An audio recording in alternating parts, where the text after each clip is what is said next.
Kalau kita lihat 5 tahun ke depan, mmm, semua pemain F&B menurut saya harus fokus di second tier, third tier city. Karena Jakarta dan Bandung itu bukan lagi epicenter of growth mungkin, tapi second tier, third tier city ya, yang merupakan epicenter of growth.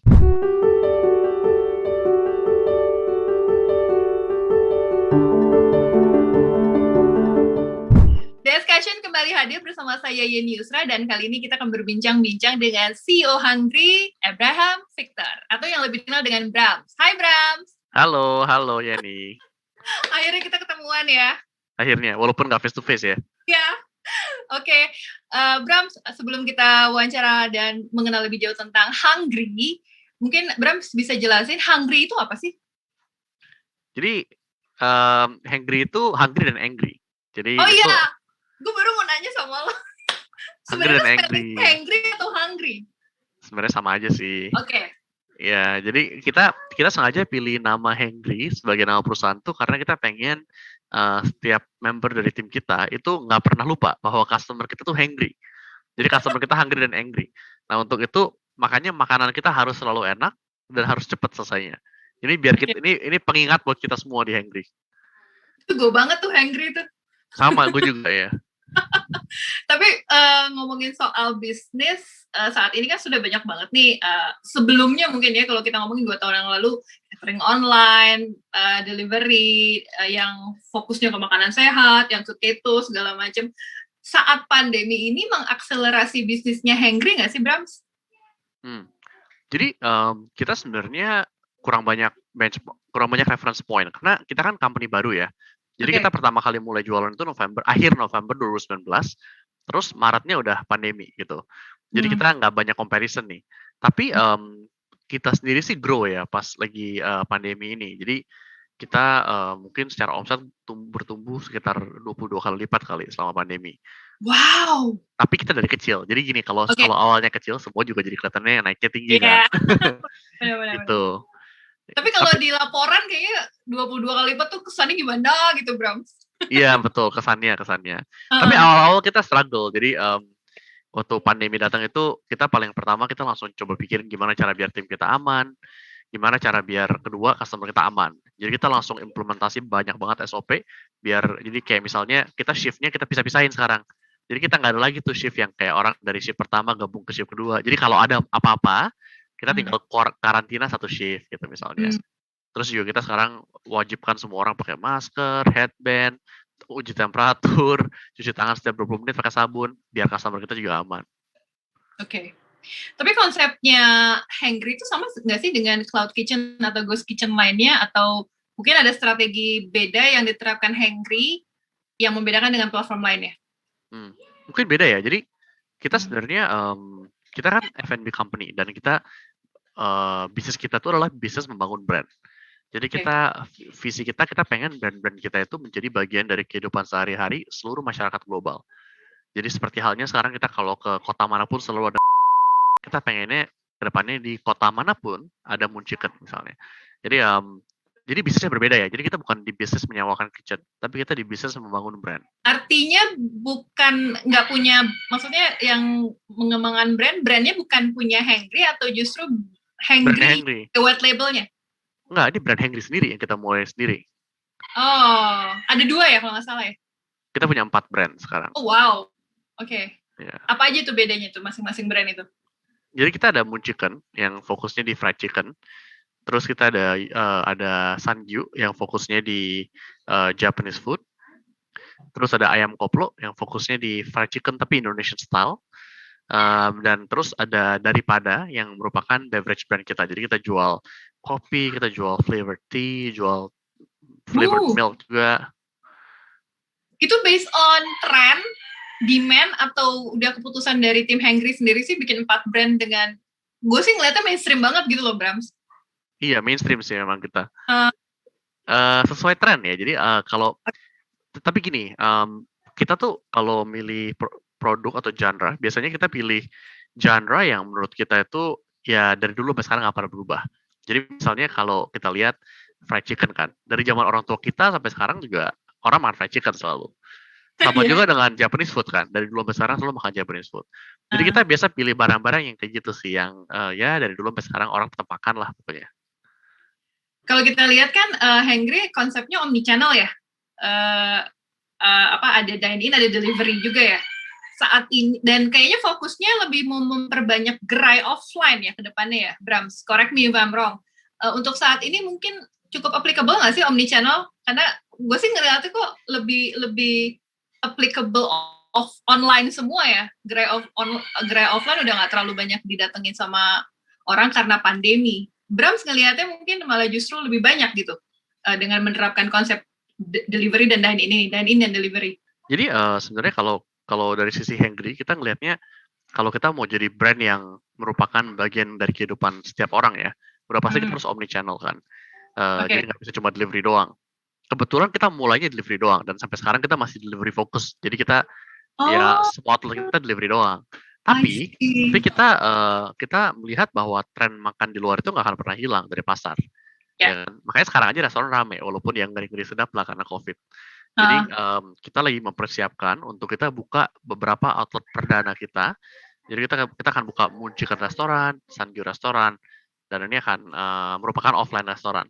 Jadi ya kita juga excited nih untuk launching pertama kita. Tapi gue sih ngelihatnya untuk millennials atau Gen Z lebih senang datang ya. Kalau kita lihat konten di TikTok tuh estetik coffee shop, estetik restoran. Artinya demand meskipun kondisinya kita terkendala dengan pandemi, tapi kedepannya mungkin gerai offline masih tetap dicari oleh pengunjung gitu ya. Makanya konsep dine-in delivery tetap dikembangkan oleh Hangry gitu ya. Kalau menurut kita kayak gitu ya, orang nggak mungkin stop makan di luar sih kalau menurut kita. Iya. Bosen juga kan order terus tiap hari. Iya, benar. Kalau misalnya Bram ngeliat sendiri saat ini kan udah banyak nih ya, Cloud Kitchen, Ghost Kitchen ya.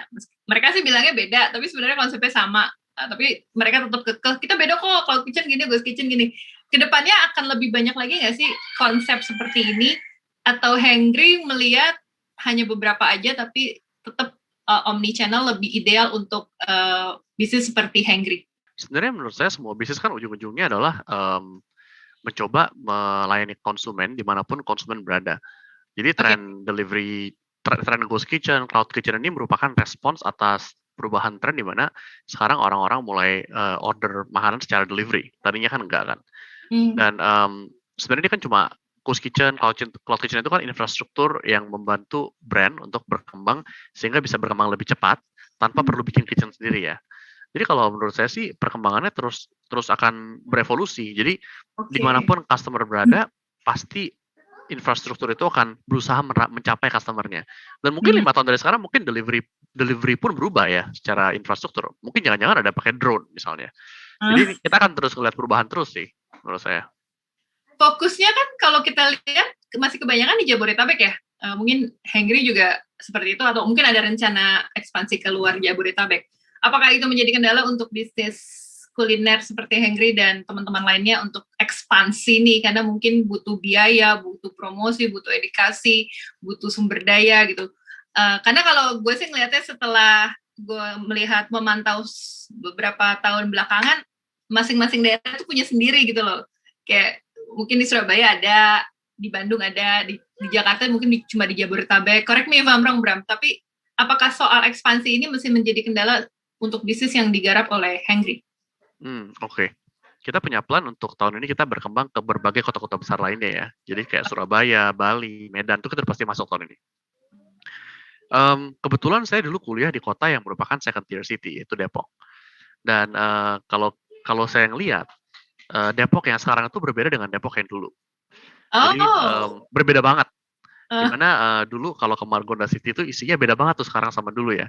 Dan menurut saya itu menunjukkan bahwa kota-kota di Indonesia itu berkembang, ekonomi berkembang ya. Jadi orang-orang yang tadinya orang-orang daya belinya pun berkembang.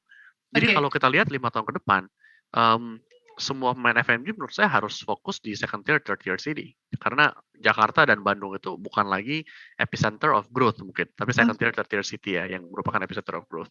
Tentu saja ekspansi keluar daerah itu ada tantangan sendiri kan. Tantangannya itu lebih banyak di supply chain dan people operation.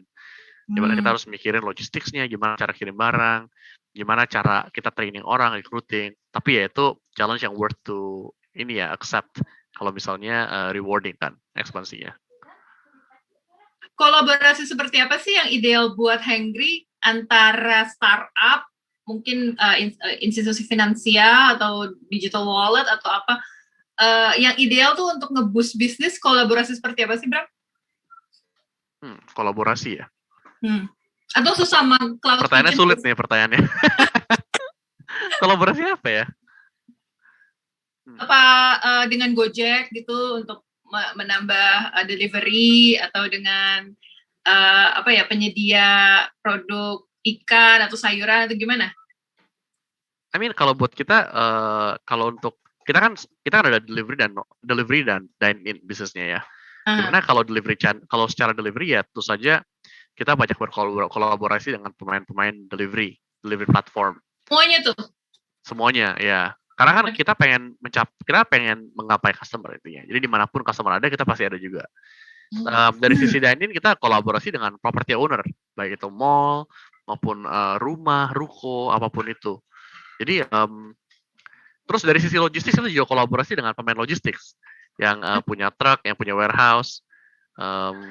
Kita juga kolaborasi dengan peternak unggas, kan kita banyak beli ayam, beli daging gitu. Jadi kolaborasi sana sini sih sebenarnya. Jadi kayak nambah channel-channel baru ya dengan bisnis yang dikembangkan oleh Hengry. Tapi Bram, gue ngeliat kok 2 tahun terakhir ini banyak banget ya bisnis seperti Hengry muncul di Indonesia. Bahkan kita tertarik untuk bikin artikel long formnya nih soal ini. Kenapa sih sekarang banyak banget penggiat startup seperti Bram dan teman-teman lainnya yang akhirnya menyasar sektor ini? Apakah memang lagi seksi banget nih tahun 2021 ini? Karena kalau kita prediksi makin banyak lagi nih platform seperti Hengry dan Cloud Kitchen, Ghost Kitchen, atau yang sejenis lainnya menawarkan layanan serupa. Masalahnya, payanya masih cukup besar nggak sih? Akhirnya orang jadi kesulitan nggak sih milih, aduh ada Hengry, ada ini gitu. Jadi gimana nih ke depannya untuk menghadapi kompetisi dan supaya bisa tampil lebih unggul? Kalau menurut saya sebenarnya gini, kita kan di dunia F&B, di mana F&B itu konsumen itu punya banyak pilihan selalu.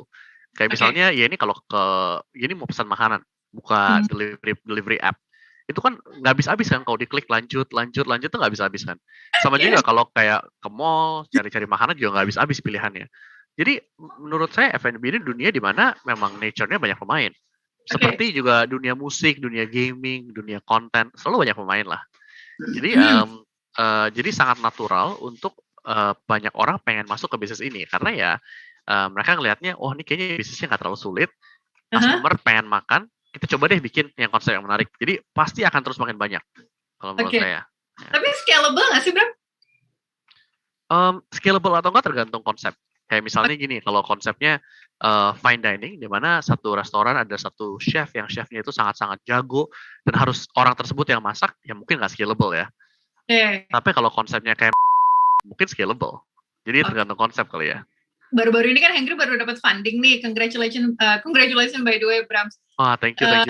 Dana segar ini nih mau dipakai buat apa nih? Apakah ekspansi tadi menjadi salah satu rencana dari dana segar yang sudah diterima ini, atau pengembangan teknologi? Sebenarnya gue penasaran, untuk platform seperti Hengry, teknologinya tuh nggak terlalu harus advance ya? Simple aja, yang penting user friendly dan UI UX-nya juga bisa diterima dengan baik. Atau gimana? Atau dengan teknologi yang advance justru bisa nge-boost Hengry untuk lebih baik lagi diterima dan lebih banyak mengakuisisi pelanggan? Jadi kalau soal teknologi ya, teknologi yang kita pakai itu kebanyakan di bagian back end operasi kita. Jadi misalnya seperti cara kita men-track inventory kan dari kita beli di warehouse, di central kitchen, ke kitchen kita tuh kan pindah-pindah terus tuh. Kita harus nge-track satu-satu.